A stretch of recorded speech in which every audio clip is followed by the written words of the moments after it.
तो last class में physical properties बता दी थी आपको, ठीक है। केमिकल रिएक्शंस के बारे में हम लोग देखते हैं, ठीक है। और किसके केमिकल रिएक्शंस की बात कर रहे हैं हम लोग? अमाइंस केमिकल रिएक्शन, ठीक है। क्या होता है अमाइन? यस वर्धन। तो नाइट्रोजन अगर अमोनिया मॉलिक्यूल में, किसमें? अमोनिया मॉलिक्यूल से हाइड्रोजन को हटा के हम लोग क्या लगा दे? एल्काइल या एराइल ग्रुप लगा दे, तो उसे हम लोग क्या बोलते हैं? अमाइन बोलते हैं। 1 डिग्री 2 डिग्री 3 डिग्री तुमको पता ही है। जैसे अगर हम लोग R अमोनिया से एक हाइड्रोजन हटाया हमने और एल्काइल ग्रुप को लगा दिया, तो इसे हम लोग क्या बोलेंगे? अमाइन। और अमाइन में भी कितना डिग्री है? 1 डिग्री। 2 हाइड्रोजन हटा के 2 एल्काइल ग्रुप लगा देंगे, एराइल ग्रुप लगा देंगे, क्या बोलेंगे? 2 डिग्री में। 3 हाइड्रोजन हटा के एल्काइल ग्रुप लगा देंगे तो क्या बोलेंगे? 3 डिग्री, ठीक है। तो इसी की हम लोग केमिकल रिएक्शंस की बात करते हैं, ठीक है। और इसमें फर्स्ट है आपका केमिकल रिएक्शन में बेसिक कैरेक्टर ऑफ अमाइंस के बारे में, इसके बारे में देख रहे हैं। Basic character of amines, basic character of amines, ठीक है। तो अमाइन जो है वो बेसिक कैरेक्टर शो करता है, इसके बारे में हम लोग देख रहे हैं, ठीक है। तो सबसे पहले तो भाई ये प्रूफ हो जाए कि अमाइन जो है वो बेस है। अमाइन जो है बेस है, चाहे वो अमाइन एलिफेटिक हो चाहे एरोमेटिक हो। तो आपको पता है कि कोई भी आपका कंपाउंड है, जैसे हमने 1 डिग्री अमाइन ही ले लिया, हमने क्या ले लिया? 1 डिग्री अमाइन। और जब इसका हम लोग रिएक्शन कराते हैं किसके साथ? किसी एसिड के साथ, लाइक HCl हम लोग ले ले। बताओ किस ये जो अमाइन है क्या करेगा? लोन पे डोनेट करेगा और यहाँ से H+ किसके साथ जाके जुड़ जाएगा?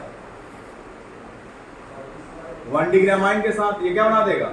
RNH3+ और Cl-। और कोई भी कंपाउंड आपका एसिड के साथ रिएक्ट करके क्या फॉर्म कर रहा है? अगर सॉल्ट फॉर्म कर रहा है, यानी कि वो कंपाउंड जो है उसका नेचर कैसा है? बेसिक। तो ये तो कंफर्म हो गया कि अमाइन जो है उसका नेचर कैसा है? बेसिक है। क्यों? क्योंकि एसिड के साथ रिएक्ट करके क्या फॉर्म कर रहा है? सॉल्ट का फॉर्मेशन। क्लियर है? एक और आप एरोमेटिक अमाइंस की बात करें, AR का मतलब समझ रहे हैं ना आप लोग? सृष्टि क्या होता है? एरोमेटिक ग्रुप, ठीक है। एराइल ग्रुप को हम लोग क्या बोलते हैं? AR, ठीक है। इसका हम लोग रिएक्शन कराते हैं HCl के साथ, क्या हो जाएगा यहाँ से? तो ये भी सॉल्ट फॉर्म कर लेगा, ArNH3+ और Cl-, ठीक है। तो ये जो आपका एनिलीन है, इसे हम क्या बोलते हैं? This is the aniline. और ये एनिलीन का भी नेचर कैसा है? बेसिक है। क्यों? क्योंकि ये भी एसिड के साथ रिएक्ट करके क्या फॉर्म कर रहा है? सॉल्ट फॉर्म कर रहा है। यानी कि ये कंफर्म हो गया कि एलिफेटिक और एरोमेटिक जो अमाइंस हैं उनका नेचर कैसा है? बेसिक। क्लियर है? अब इनकी बेसिक स्ट्रेंथ को कैसे हम कंपेयर करेंगे उसके बारे में हम लोग देख रहे हैं, ठीक है। नोट कर लीजिए, बात कर रहे हैं, ठीक है। तो अमाइंस के अगर हम बेसिक स्ट्रेंथ की बात करें, ठीक है, तो 2 मेथड हम लोग देखते हैं। एक तो हम एक्सपेरिमेंटल मेथड देखते हैं और दूसरा हम लोग देखते हैं थ्योरेटिकली, ठीक है। तो एक्सपेरिमेंटल भी आपको मेथड ध्यान रखना है। तो अगर हम बात करें फर्स्ट कि एक्सपेरिमेंटली हम लोग कैसे देखेंगे, एक्सपेरिमेंटली अगर हम बात करें बेसिक स्ट्रेंथ की, अगर हम बात करें एक्सपेरिमेंटली बेसिक स्ट्रेंथ की अमाइंस के, तो क्या होता है? Directly proportional to Ka value and inversely proportional to Pk value. यानी Ka वैल्यू जितनी ज्यादा होगी बेसिक स्ट्रेंथ क्या होगी? उतनी Pk नहीं, Kb वैल्यू बेस है ना, Pk, ठीक है। एसिड के लिए हम लोग क्या लेते हैं? K और Pk। तो बेसिक स्ट्रेंथ जो होता है आपका किसी भी बेस का, वो Kb के डायरेक्टली प्रोपोर्शनल और Pkb के इनवर्सली।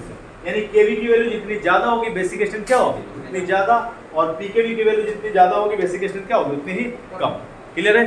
तो इस तरह से हम लोग एक्सपेरिमेंटली देख सकते हैं। जैसे एग्जांपल एक मैंने बताया था आपको कि कोई हम लोग बेस ले लें A, B, C, D, ये 4 डिफरेंट टाइप के बेसिस हैं आपके, और इनके Pkb वैल्यू आपको गिवन है। इनकी Pkb वैल्यू गिवन है। इसका Pkb वैल्यू है मान लो 9.1, 9.2, 9.3, 9.4। आपसे पूछ रहे हैं कि बेसिक स्ट्रेंथ किसकी ज्यादा होगी, बताओ। सबसे पहले फर्स्ट वाले की बेसिक स्ट्रेंथ ज्यादा होगी, क्यों? क्योंकि पीके वैल्यू सबसे कम है और पीके वैल्यू जितनी कम होगी बेसिक स्ट्रेंथ क्या होगी, उतनी ही ज्यादा होगी। तो हम लोग एक्सपेरिमेंटली क्या देख सकते हैं, बेसिक स्ट्रेंथ को कंपेयर कर सकते हैं। इस पे क्वेश्चन बहुत सारे हैं, हम लोग देखेंगे, आगे डिस्कस करेंगे, ठीक है? तो इसे नोट कर दो। तो नेक्स्ट हम लोग बात करते हैं थ्योरेटिकल, ठीक है? तो बेसिक कैरेक्टर ऑफ अमाइंस की हम लोग बात करें तो थ्योरेटिकली हम लोग कैसे कंपेयर करेंगे इसे हम लोग देखते हैं, ठीक है? क्योंकि क्वेश्चन ये थोड़ा ना पूछेगा आपसे कि अमाइंस जो है बेस है कि नहीं, ये पूछेगा क्या? ये नहीं पूछेगा आपसे। हमेशा क्या पूछता है, बेसिक स्ट्रेंथ का ऑर्डर पूछ लेगा, या 4 ऑप्शन दे देगा, पूछेगा इसमें सबसे ज्यादा बेसिक कौन है, सबसे लेस बेसिक कौन है। तो इस टाइप से क्वेश्चन सामने। तो सेकंड जो है आपका थ्योरेटिकली हम लोग कैसे देखेंगे बेसिक स्ट्रेंथ, ठीक है? और ये इंपॉर्टेंट है, ध्यान रखना है।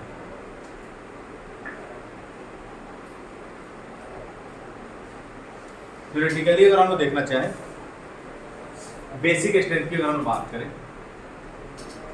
थ्योरेटिकली, अगर हम लोग बेसिक स्ट्रेंथ की बात करें तो अमाइंस का जो बेसिक स्ट्रेंथ होता है theoretically directly proportional to availability of lone pair, availability of lone pair. जितना आसानी से लोन पेयर अवेलेबल होगा बेसिक स्ट्रेंथ आपका क्या होगा, उतना ही ज्यादा होगा। देखो होता क्या है, बेस का काम क्या होता है, लोन पेयर को डोनेट करना। जितना आसानी से लोन पेयर डोनेट करेगा उसकी बेसिक स्ट्रेंथ क्या होगी, उतनी ही ज्यादा होगी और उतना ही अच्छा हो क्या होगा, बेस। अब आसानी से लोन पेयर डोनेट कौन करेगा, जो जिसके पास लोन पेयर की अवेलेबिलिटी इजीली होगी, जिसके पास इजीली लोन पेयर की अवेलेबिलिटी होगी आसानी से लोन पेयर डोनेट कर सकता है, ठीक है? अब तुम्हें पार्टी देना है किसी को, मान लो बर्थडे पार्टी, तो तुम्हारे पास पैसे की अवेलेबिलिटी आसानी से होगी तभी तो दे पाओगे। अब भाई जोड़ गांठ के कहीं से पैसा लाना है तो मुश्किल है ना, उसमें दे पाओगे क्या, नहीं दे पाओगे, ठीक है? तो जितना आसानी से लोन पेयर अवेलेबल होगा बेसिक स्ट्रेंथ आपकी क्या होगी, उतनी ज्यादा। अब हम लोग कंपेयर कर रहे हैं, देखो जैसे एग्जांपल हम ले लें, ठीक है? ये आपका अमोनिया है और नाइट्रोजन के पास कितने वैलेंस इलेक्ट्रॉन, तुम लोग को पता ही है भानु, कितने वैलेंस इलेक्ट्रॉन होते हैं नाइट्रोजन के पास? तो वैलेंस शेल इलेक्ट्रॉन कितने होते हैं, 5 होते हैं। 3 तो बॉन्डिंग में पार्टिसिपेट कर लिया हाइड्रोजन के साथ, इसके पास क्या बचेगा, एक लोन पेयर बचेगा। और जब स्ट्रक्चर मैंने बताया था 1 डिग्री अमाइन का या अमाइन का, तो उसमें बताया था कि इसके पास एक लोन पेयर अवेलेबल होता है और यही लोन पेयर नाइट्रोजन आसानी से क्या कर सकता है, डोनेट कर सकते हैं। और इसी वजह से इसमें क्या आता है, बेसिक कैरेक्टर, ठीक है? तो हमने ले लिया अमाइन, अमोनिया ले लिया, 1 डिग्री अमाइन ले लिया हमने, 2 डिग्री अमाइन ले लिया, 2 डिग्री अमाइन, और हमने ले लिया 3 डिग्री अमाइन। अब इन सब में हम लोग को क्या कंपेयर करना है,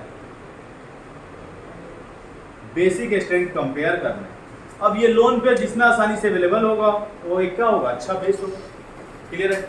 और हम लोग बात कर रहे हैं इन गैसियस फेज, इसमें बात कर रहे हैं हम लोग गैसियस फेज।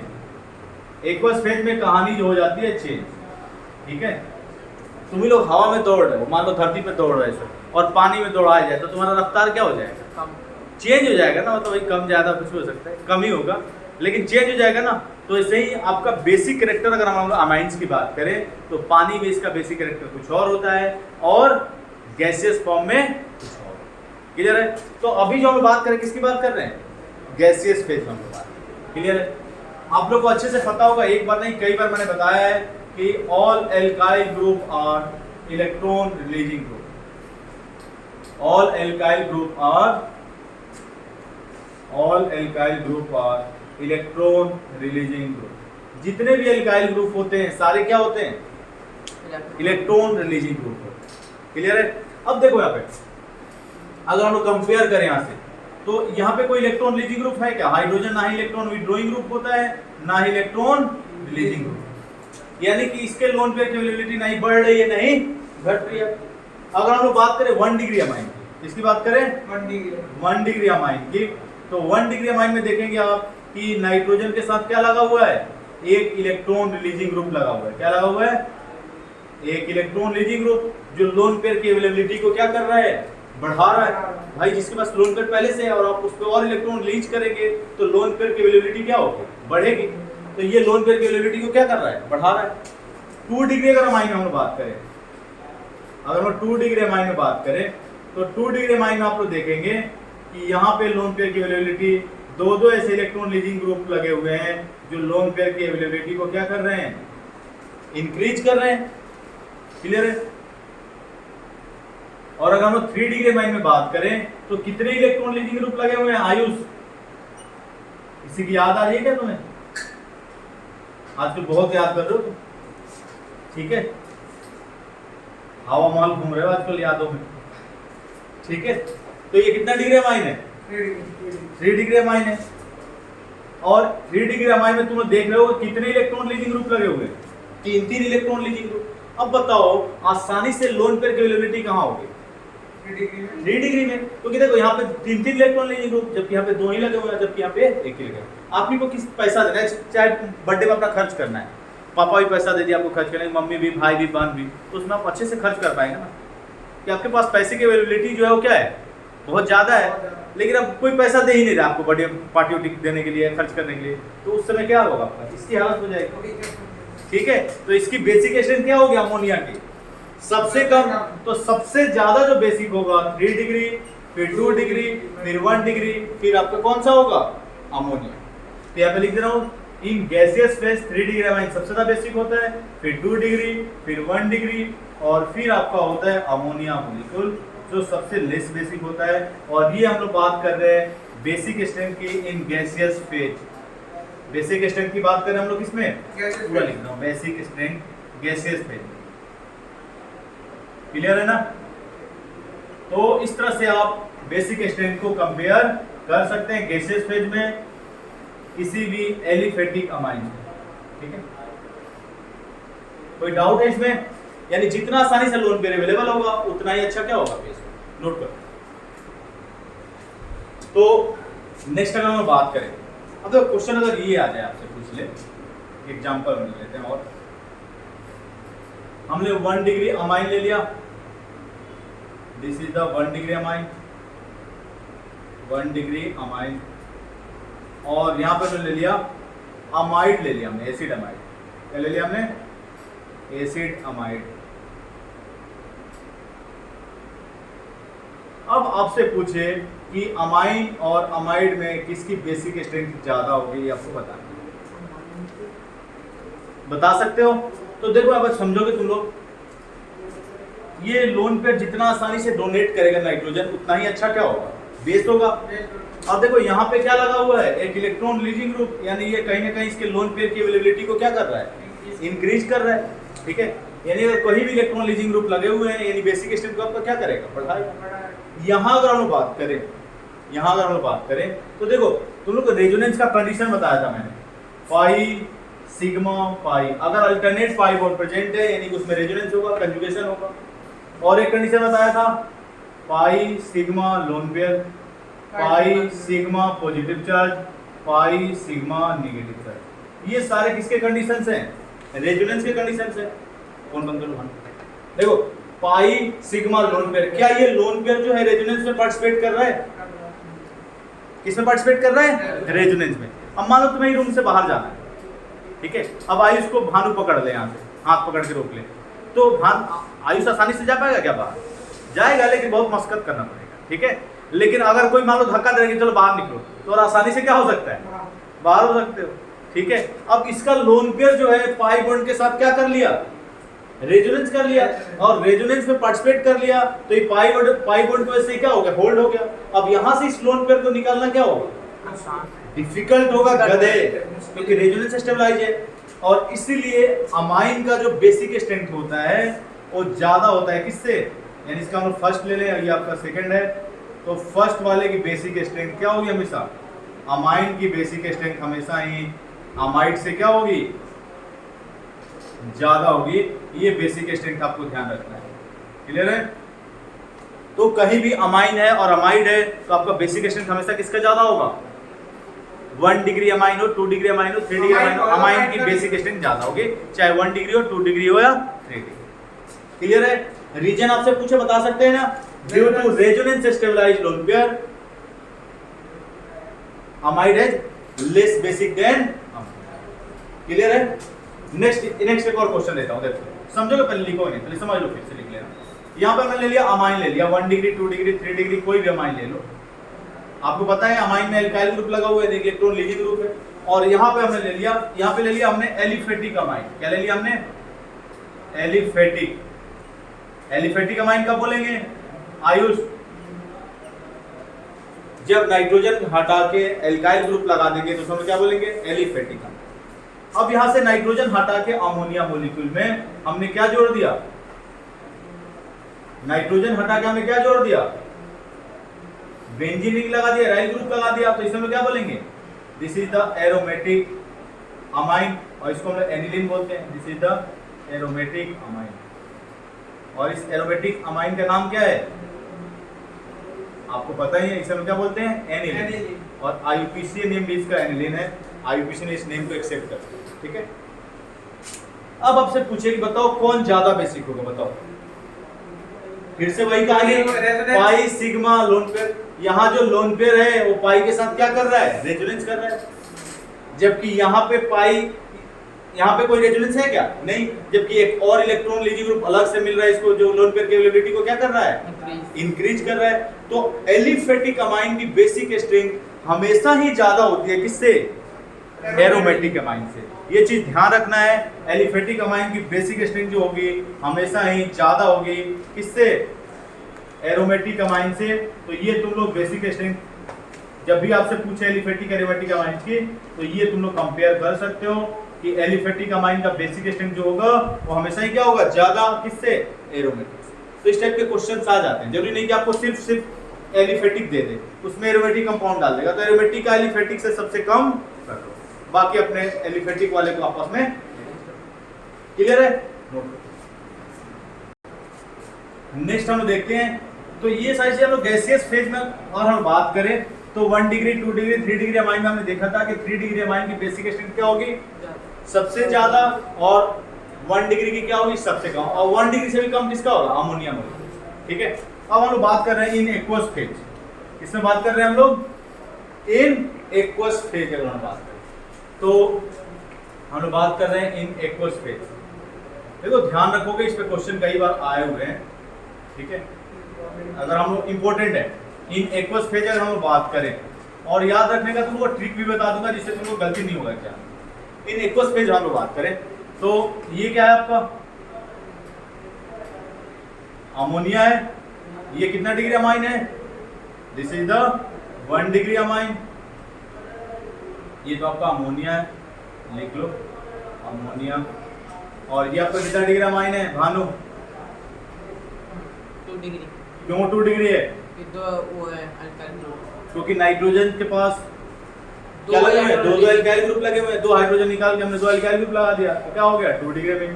तीनों हाइड्रोजन हटा के हम एल्काइल ग्रुप लगा दें, इसमें क्या बोलेंगे? 3 डिग्री। देखो ये एल्काइल ग्रुप सेम भी हो सकते हैं और डिफरेंट भी हो सकते हैं। क्लियर है?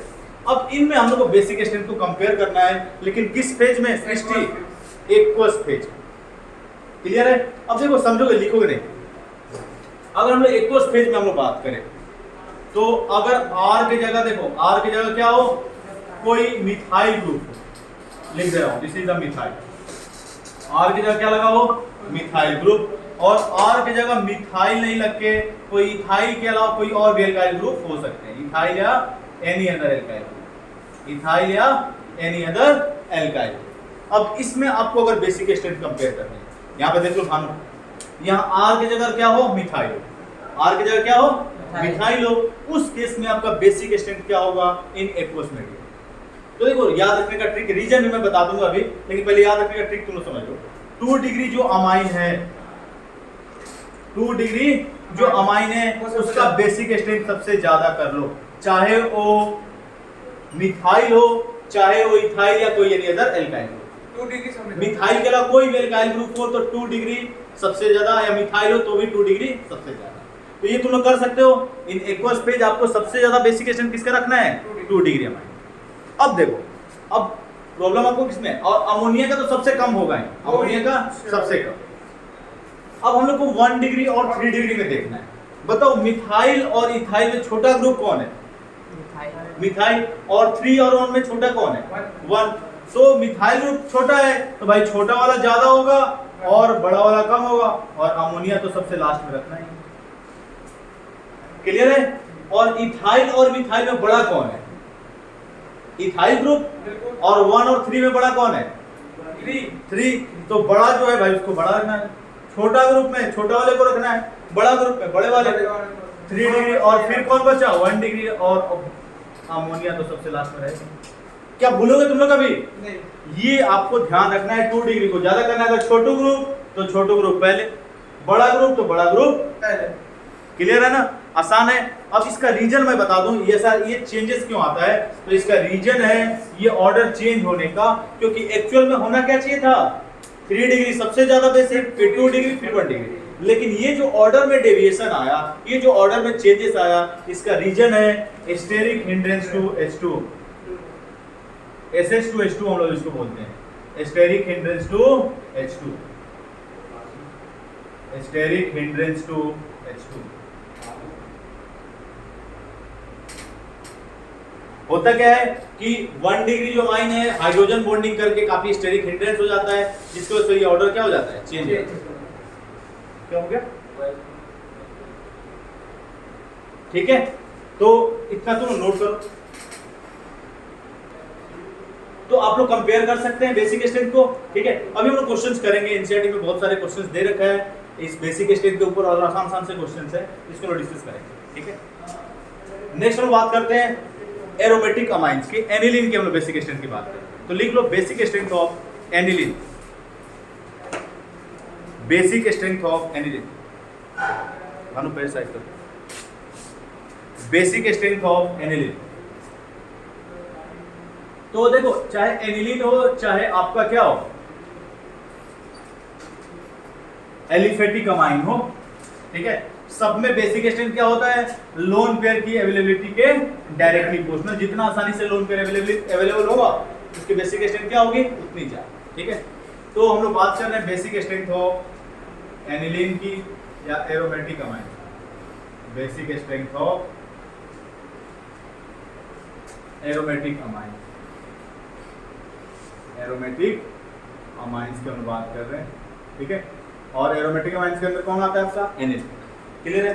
तो देखो एग्जांपल हम लेते हैं, एग्जांपल हम लेते हैं। This is the aniline. Benzene के ऊपर अगर हम NH2 ग्रुप लगा दें तो इसे हम लोग क्या बोलते हैं? This is the aniline. और ऑर्थो पोजीशन पे हम लोग क्या लगा दें? Electron releasing group. क्या लगा दें? Electron releasing group, methyl group लगा दिया हमने। ठीक है, तो इसको हम क्या बोलेंगे? ऑर्थो मिथाइल एनिलीन या 2 मिथाइल एनिलीन भी हम लोग बोल सकते हैं, 2 मिथाइल एनिलीन। इस पर हमने क्या किया? मेटा पोजीशन पे लगा दिया हमने मिथाइल ग्रुप को, इसको हम क्या बोलेंगे? Meta methyl aniline. इसके रेस्पेक्ट में कौन सा पोजीशन होता है? ऑर्थो, ये मेटा और ये पैरा। क्लियर है? नेक्स्ट हम लोग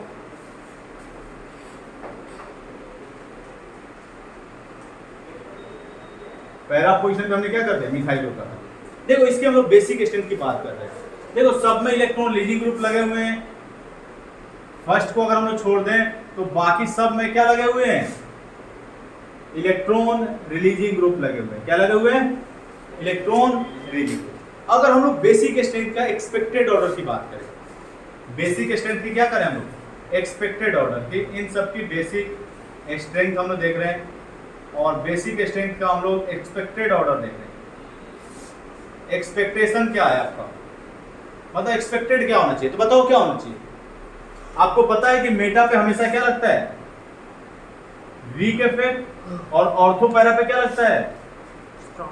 स्ट्रॉन्ग इफेक्ट। क्या लगता है? स्ट्रॉन्ग।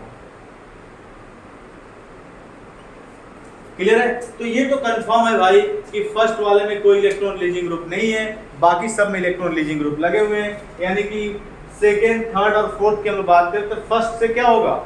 ज्यादा बेसिक होगा, क्योंकि सब में क्या लगे हुए हैं? Electron releasing group. जितने भी एल्काइल ग्रुप होते हैं सारे क्या होते हैं? सृष्टि इलेक्ट्रॉन रिलीजिंग ग्रुप। क्लियर है? और मिथाइल भी क्या है? Alkyl group. यानी कि ये सारे लोन पेयर की अवेलेबिलिटी को क्या कर रहे हैं? बढ़ा रहे हैं। भाई फर्स्ट वाले में तो ना ही कोई इलेक्ट्रॉन विड्रॉइंग है ना इलेक्ट्रॉन रिलीजिंग है। तो अगर हम एक्सपेक्टेड ऑर्डर की बात करें तो सबसे ज्यादा बेसिक, आपका सबसे कम बेसिक कौन हो जाएगा? फर्स्ट वाला, क्योंकि इसमें कोई इलेक्ट्रॉन रिलीजिंग ग्रुप है नहीं। देखो नेक्स्ट अगर बात करें तो थर्ड वाला होना चाहिए एक्सपेक्टेड, हम बात करें एक्चुअल अभी देखेंगे, एक्सपेक्टेड हम लोग देखेंगे। फिर क्या होना चाहिए थर्ड वाला, देखो ये भी इलेक्ट्रॉन लीजिंग ग्रुप है, ये भी, लेकिन इलेक्ट्रॉन लीजिंग ग्रुप जो मेटा पे होता है क्या होता है, वीक। तो लोन पेयर की अवेलेबिलिटी को तो ये भी बढ़ा रहा है, लेकिन इन दोनों के कंपेयर में क्या कर रहा है, कम बढ़ा रहा है। तो इसकी बेसिक स्ट्रेंथ क्या होगी, कम होगी। तो मेटा वाले की यानी कि थर्ड वाले की बेसिक स्ट्रेंथ क्या होगी, ऑर्थो और पैरा वाले से कम। फिर आपकी क्या होगी, ऑर्थो वाले की यानी सेकंड वाले की, और सबसे ज्यादा किसकी होगी आपकी, यानी फोर्थ वाला सबसे ज्यादा बेसिक होगा, फिर आपका सेकंड, फिर थर्ड। अब एक्चुअल में देखो क्या, एक्चुअल में देखो क्या होगा। तो अगर हम एक्चुअल में बात करें तो एक्चुअल में क्या हो जाएगा बताओ। तो एक्चुअल अगर हम बात करें बेसिक स्ट्रेंथ की, एक्चुअल में अगर हम बेसिक स्ट्रेंथ की बात करें तो तुम लोग देखो ऑर्थो पोजीशन पे चाहे इलेक्ट्रॉन रिलीजिंग ग्रुप हो चाहे इलेक्ट्रॉन विथड्रॉइंग ग्रुप हो, वो हमेशा ही एनिलीन के बेसिक स्ट्रेंथ को कम करेगा। क्या करेगा, कम करेगा, चाहे वो इलेक्ट्रॉन विथड्रॉइंग हो चाहे इलेक्ट्रॉन रिलीजिंग। तो सबसे कम तुम किसको कर लोगे, ऑर्थो सब्स्टिट्यूटेड एनिलीन को। किसको, ऑर्थो सब्स्टिट्यूटेड एनिलीन। तो होगा क्या, सेकंड वाला हो जाएगा सबसे कम। फिर अगर हम बात करें तो फिर कौन सा आ जाएगा, फर्स्ट वाला। फिर कौन सा आ जाएगा, फोर्थ, थर्ड वाला, थर्ड वाला, क्योंकि ये स्ट्रॉन्ग इलेक्ट्रॉन लीजिंग ग्रुप है ना एज कंपेयर टू ये, तो लोन पेयर की रिलेटिविटी को ये ज्यादा बढ़ाएगा ना। और फिर कौन सा हो जाएगा, तो ये एक्चुअल में ऑर्डर। अब ऐसा हुआ क्यों, ऐसा हुआ क्यों, ठीक है। तो इसका रीजन है, मैं बता देता हूँ, देखो यहाँ पे इसका रीजन बता देता हूँ। ये ऑर्डर जो चेंज हुआ इसका रीजन है SIP। SIP क्या होता है, स्टेरिक इनहिबिशन ऑफ प्रोटोनेशन। क्या बोलते हैं, स्टेरिक इनहिबिशन ऑफ प्रोटोनेशन। लिखते रहो आप, steric inhibition of, steric inhibition of protonation. देखो ये स्टेरिक इनहिबिशन ऑफ प्रोटोनेशन होता क्या है, स्टेरिक इनहिबिशन ऑफ प्रोटोनेशन देखो होता क्या है। ये एनिलीन है आपका, दिस इज द एनिलीन। ये क्या करता है, एक्वस मीडियम में वाटर मॉलिक्यूल के साथ रिएक्ट करके प्रोटोनेट हो जाता है। वाटर मॉलिक्यूल के साथ रिएक्ट करके क्या कर लेता है, प्रोटोनेट। और ये प्रोटोनेट होगा यहाँ से और ये बना लेगा एनिलीनियम आयन NH3+, लोन पे डोनेट करेगा और H+ जाके किसके साथ जुड़ जाएगा, नाइट्रोजन के साथ। और यहाँ से H2 में से OH- के फॉर्म में ये क्या हो जाएगा बाहर, और ये मिथाइल ग्रुप आपका ऑर्थो पोजीशन पे रहेगा। अब देखो होता क्या है, अब जितना आसानी से ये OH- आयन यहाँ से रिलीज करेगा उतना ही अच्छा क्या होगा, बेस होगा। जितना ज्यादा OH- आयन का सोल्यूशन में कंसंट्रेशन होगा, बेसिक स्ट्रेंथ क्या होगी उतनी ही ज्यादा। लेकिन जैसे ही ऑर्थो पोजीशन पे कोई ग्रुप आके लगता है, इनके बीच में देखो ये भी sp3 एल्डिहाइड, ये भी sp3 एल्डिहाइड, हाइड्रोजन बॉन्डिंग होता है, काफी ज्यादा क्राउडिंग हो जाती है। क्या हो जाती है, स्टेरिक क्राउडिंग। और स्टेरिक क्राउडिंग की वजह से इतना ज्यादा इसमें रिपल्सन होने लगता है कि बताओ ये चाहेगा क्या कि ये प्रोटोनेट हो, ये चाहेगा कि लोन पे डोनेट करके प्रोटोनेट हो, एनिलीन नहीं चाहेगा। और नहीं चाहेगा लोन पे डोनेट करके प्रोटोनेट हो, और आसानी से लोन पे डोनेट नहीं करेगा तो OH- आयन रिलीज नहीं होगा। इसलिए इसकी बेसिक स्ट्रेंथ क्या होगी, और इसी को हम क्या बोलते हैं, स्टेरिक इनहिबिशन ऑफ प्रोटोनेशन। ठीक है, सिंपल है। ये लोन पे यहाँ से डोनेट करेगा और H+ को एक्सेप्ट कर लेगा। बताओ नाइट्रोजन पे कौन सा चार्ज आएगा, प्लस, और NH पहले से 2 हाइड्रोजन थे, एक हाइड्रोजन और आगे लग जाएंगे, और पहले से यहाँ पे CH3 ग्रुप है। अब होगा क्या, इनमें इतने ज्यादा रिपल्सन होने लगेंगे कि ये स्टेप फॉलो करेगा क्या, यानी लोन पे डोनेट करना ही नहीं चाहेगा, और लोन पे डोनेट नहीं करेगा तो OH- आयन रिलीज नहीं होगा, और इसलिए इसकी बेसिक स्ट्रेंथ क्या होगा, और इसी को हम लोग क्या बोलते हैं, steric inhibition of protonation. Clear है। तो इसीलिए ऑर्थो सब्स्टिट्यूटेड एनिलीन जो होता है हमेशा ही लेस बेसिक होता है एनी अदर एनिलीन से। क्लियर है ना। और आपसे क्वेश्चन पूछेगा तो रीजन जनरली नहीं पूछता है आपसे, आपसे सीधा क्या पूछेगा, ऑर्डर पूछ लेगा, या ये पूछ लेगा कि कौन ज्यादा बेसिक है और कौन लेस बेसिक। ठीक है सृष्टि। तो नेक्स्ट हम लोग को इलेक्ट्रॉन विथड्रॉइंग ग्रुप लगा रहे हैं। ठीक है, तो मैं तो यहीं पे करूंगा, तुम लोग अलग से करोगे। ठीक है, भानु साफ करने लगता है अपने कॉपी में, और वहीं पे साफ करके सोचता है कि नाइट्रो ग्रुप लगा दे। ठीक है, तो ये गलती नहीं करना है। कई बार भानु ये गलती कर चुका है क्लास में। ठीक है आयुष, तुम भी तो नहीं कर दो। भानु से इंप्रेस तो नहीं हो गए? ठीक है, तो हम लोग इसके पहले क्या लगाया था हम लोगों ने? Electron releasing group. अब हम लगा रहे हैं इलेक्ट्रॉन विथड्रॉइंग। ठीक है, देखो समझो, तो नाइट्रो ग्रुप क्या होता है? नाइट्रो ग्रुप क्या होता है आयुष? तो लिख दे रहा हूं वहां पे इलेक्ट्रॉन विथड्रॉइंग। तो this is the NO2 group, और NO2 ग्रुप जो होता है एक इलेक्ट्रॉन विथड्रॉइंग ग्रुप। क्लियर है? अब देखो समझो, एक बार हमने ऑर्थो पोजीशन पे लगा दिया, ortho nitro aniline, para nitro aniline, और हमने ले लिया ortho Meta para nitro aniline. Clear है? अब इसकी हम लोग बेसिक स्ट्रेंथ कंपेयर कर रहे हैं। बेसिक स्ट्रेंथ कंपेयर कर रहे हैं। फर्स्ट हम लोग देख रहे हैं कि एक्सपेक्टेड ऑर्डर क्या होगा। एक्सपेक्टेड ऑर्डर बेसिक स्ट्रेंथ का, तो सबसे कम तुम लोग किसका कर लो? सेकंड वाले का। This is the first, second, third, fourth. Hydrogen bonding तो नहीं, SIP को से स्टेरिक इनहिबिशन ऑफ प्रोटोनेशन। तो तुम लोग तो सेकंड वाले को आंख बंद करके सबसे लेस बेसिक कर लो, चाहे वो इलेक्ट्रॉन विथड्रॉइंग हो चाहे इलेक्ट्रॉन रिलीजिंग। अब देखो यहाँ पे, अगर फर्स्ट, थर्ड और फोर्थ को हम लोग कंपेयर करें, मैंने बताया मेटा पे हमेशा ही कौन सा इफेक्ट लगता है? सृष्टि, वीक इफेक्ट। और पैरा पे क्या लगता है? स्ट्रॉन्ग। बताओ, कहीं लोन पेयर और वहां से लोन पेयर और विथड्रॉ करने लगो तो लोन पेयर की अवेलेबिलिटी क्या हो जाएगी? कम हो जाएगी। बना है बोर्ड पे। तो फर्स्ट, थर्ड और फोर्थ को हम लोग कंपेयर करें तो बताओ, थर्ड, फोर्थ और फर्स्ट में सबसे ज्यादा बेसिक कौन होगा? फर्स्ट वाला होगा, क्योंकि बाकी दोनों में क्या लगे हुए हैं? Electron withdrawing group. और इलेक्ट्रॉन विथड्रॉइंग ग्रुप लगे हुए हैं तो कहीं ना कहीं लोन पेयर की अवेलेबिलिटी को क्या करेंगे? कम करेंगे। यहाँ पे कोई इलेक्ट्रॉन विथड्रॉइंग ग्रुप है ही नहीं, तो यहाँ पे जो लोन पेयर की अवेलेबिलिटी है रहेगी, कम नहीं होगी। तो इन दोनों में अगर हम लोग देखें तो बताओ कौन ज्यादा बेसिक हो? मेटा और पैरा। तो देखो, ये भी इलेक्ट्रॉन विथड्रॉ कर रहा है और ये भी इलेक्ट्रॉन विथड्रॉ कर रहा है, लेकिन ये स्ट्रांगली विथड्रॉ कर रहा है। कौन? पैरा वाला। और स्ट्रांगली विथड्रॉ कर रहा है, मतलब लोन पेयर की अवेलेबिलिटी को इसके कंपेयर में, मेटा के कंपेयर में पैरा वाला क्या करेगा? ज्यादा घटाएगा। और लोन पेयर की अवेलेबिलिटी कम होगी तो बेसिक स्ट्रेंथ भी क्या होगी? कम। तो फोर्थ वाला क्या होगा? थर्ड वाले से लेस बेसिक होगा। कोई डाउट है इसमें? फिर कौन सा होगा? थर्ड वाला। और सबसे ज्यादा बेसिक कौन सा होगा?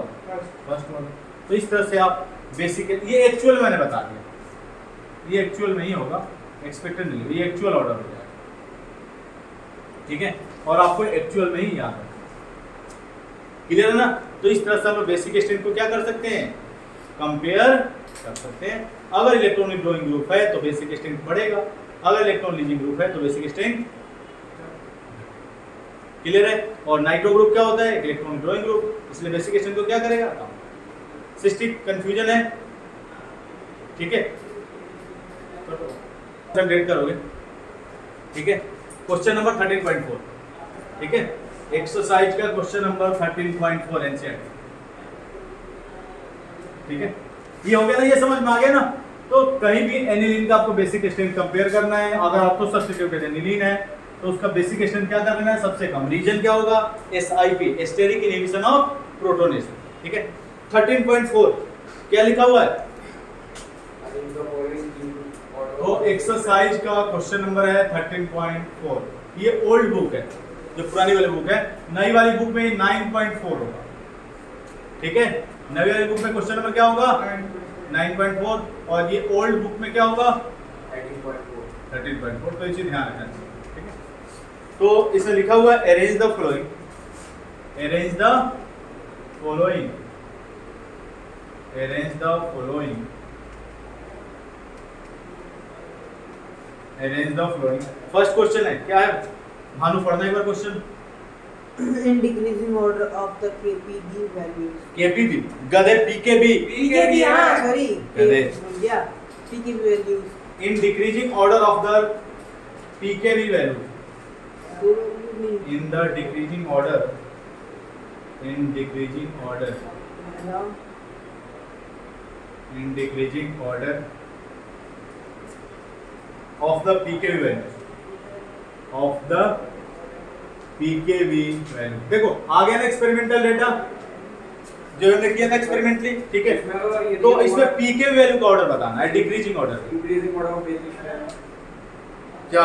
क्वेश्चन। अरे वो नेक्स्ट कुछ पहला क्वेश्चन देखो तुम लोग। पहला है कि decreasing order of pK value, यही है ना पहला क्वेश्चन? बिल्कुल ठीक है। और देखो क्वेश्चन क्या है, पहला है आपका इथाइल अमाइन C2H5NH2, दूसरा है आपका C6H5NH3, C6H5NHCH3, नेक्स्ट है आपका C2H5O2 NN डाइमिथाइल अमाइन, और लास्ट है आपका C6H5NH2। देखो अब तुम लोग गलती यहाँ पे क्या करते हो, तुम लोग क्या करते हो, बेसिक स्ट्रेंथ का ऑर्डर रख लेते हो और हो गया क्वेश्चन। नहीं, आपसे पूछा क्या है क्वेश्चन में, पीकेवी का डिक्रीजिंग ऑर्डर बताना है, ठीक है। तो तुम लोग एक बार करो भानु, थर्ड फर्स्ट देखो तो इसका अगर हम बेसिक स्ट्रेंथ का ऑर्डर देखें, बेसिक स्ट्रेंथ का ऑर्डर हम देखें, देखा बेसिक स्ट्रेंथ का ऑर्डर देखो। पहला जो है आपका क्या है, 1 डिग्री एलिफेटिक अमाइन है, और आपका तीसरा वाला भी क्या है, एलिफेटिक अमाइन। क्लियर है? यानी कि ये दोनों जो होंगे सेकंड और फोर्थ वाले से क्या होंगे, ज्यादा बेसिक होंगे कि ये आपका क्या है, एरोमेटिक एमाइन है, क्या है, और ये भी आपका क्या है, एरोमेटिक। देखो थोड़ा सा स्ट्रक्चर में बना के बता देता हूँ सबका ही। देखो ये तो कल कंफर्म है, इसका स्ट्रक्चर में बना देता हूँ। देखो नाइट्रोजन से क्या जुड़ा हुआ है, एक एराइल ग्रुप जुड़ा हुआ है, और एक H और एक क्या जुड़ा हुआ है, CH3। देखो इसका जो लोन पेयर है वो कहीं ना कहीं किसमें पार्टिसिपेट कर रहा है, किसमें पार्टिसिपेट कर रहा है, रेजोनेंस में। फोर्थ वाले का भी देखो एनिलीन है, यहाँ पे भी कहीं ना कहीं इसका लोन पेयर जो है किसमें पार्टिसिपेट कर रहा है, रेजोनेंस में। ये कितना डिग्री अमाइन है, 60। देखो नाइट्रोजन पे दो मिथाइल ग्रुप C2H5, पहले फोर्थ वाला होगा, और ये भी C2H5, और यहाँ पे हाइड्रोजन लगा हुआ। आपसे बोला है डिक्रीजिंग ऑर्डर में, क्या पूछा हुआ है, डिक्रीजिंग, यानी सबसे ज्यादा बेसिक कौन होगा बताओ, थर्ड सबसे ज्यादा थर्ड होगा। वेरी गुड आयुष, क्योंकि देखो 2 डिग्री अमाइन है, क्या है, 2 डिग्री अमाइन, और 2 डिग्री चाहे एक्वस फेज हो चाहे गैसियस फेज हो, 2 डिग्री अमाइन हमेशा क्या होगा, सबसे ज्यादा बेसिक। और एलिफेटिक जो अमाइन होते हैं एरोमेटिक से क्या होते हैं, ज्यादा बेसिक, फर्स्ट वाला, ठीक है। तो सबसे ज्यादा हो गया आपका कौन सा, थर्ड वाला। थर्ड, इसको ले लो, ये फर्स्ट है, ये आपका सेकंड, ये थर्ड, थर्ड, और ये फोर्थ। तो थर्ड वाला सबसे बेसिक स्ट्रेंथ का ऑर्डर हम लिखें तो थर्ड वाला सबसे ज्यादा, फिर फर्स्ट, फिर बताओ फोर्थ नहीं, सेकंड। देखो इलेक्ट्रॉन लीजिंग ग्रुप लगा हुआ है ना एक देव, जबकि यहाँ पे कोई इलेक्ट्रॉन लीजिंग ग्रुप नहीं है, तो फिर कौन सा हो जाएगा, सेकंड वाला, और फिर कौन सा हो जाएगा, फोर्थ वाला। तो कहीं भी एलिफेटिक और एरोमेटिक अमाइन दोनों हो तो एलिफेटिक की बेसिक स्ट्रेंथ क्या होगी, ज्यादा। और आपको पता है कुछ भी नहीं तो गैसियस फेज मान लेना, और गैसियस फेज में 3 डिग्री क्या होता है सबसे ज्यादा, फिर 2 डिग्री, फिर 1 डिग्री, तो 3 डिग्री तो है नहीं, तो 2 डिग्री सबसे ज्यादा बेसिक, फिर 1 डिग्री। अब देखो इन दोनों में कंपेयर करेंगे तो यहाँ पे नाइट्रोजन पे इलेक्ट्रॉन लीजिंग ग्रुप लगा है, जबकि यहाँ पे कोई इलेक्ट्रॉन लीजिंग ग्रुप नहीं लगा। क्लियर है? तो इस तरह से हम बेसिक स्ट्रेंथ कंपेयर कर सकते हैं। तो ये तो आपका बेसिक स्ट्रेंथ का ऑर्डर आ गया, लेकिन आपसे क्वेश्चन ने पूछा क्या है, पीकेवी वैल्यू, पीकेवी है, क्या पूछा है, तो पीकेवी क्या होता है, बेसिक स्ट्रेंथ के इनवर्सली प्रोपोर्शनल पीकेवी। तो क्वेश्चन अभी कंप्लीट नहीं हुआ है, अब क्वेश्चन कंप्लीट होगा। तो जिसकी बेसिक स्ट्रेंथ सबसे ज्यादा होगी उसके पीकेवी वैल्यू सबसे कम, यानी कि फोर्थ वाला का पीकेवी वैल्यू सबसे ज्यादा, फोर्थ, सेकंड, फर्स्ट, थर्ड। फिर फर्स्ट, और सबसे कम किसका होगा, तो ये पीकेवी का ऑर्डर हो जाएगा, इसका ऑर्डर हो जाएगा पीकेवी। केवी का ऑर्डर क्या हो जाएगा, जो ऑर्डर बेसिक स्ट्रेंथ का है वही ऑर्डर किसका हो जाएगा, केवी का। तो केवी का भी अगर ऑर्डर पूछ रहे तो third, first, second and fourth, तो ये केवी का ऑर्डर हो जाएगा। समझ में आया कि नहीं आया आप लोग को, आसान है, ठीक है। तो इसीलिए जो मैंने एलिफेटिक और एरोमेटिक का आपका कंपैरिजन मैंने वहां पे बता दिया था, क्योंकि क्वेश्चन आते हैं यहाँ से, अगला वाला भी हो गया, ठीक है। नेक्स्ट वाला क्वेश्चन हो गया, हाँ। इसे साफ करूं, यस सर, 60 वन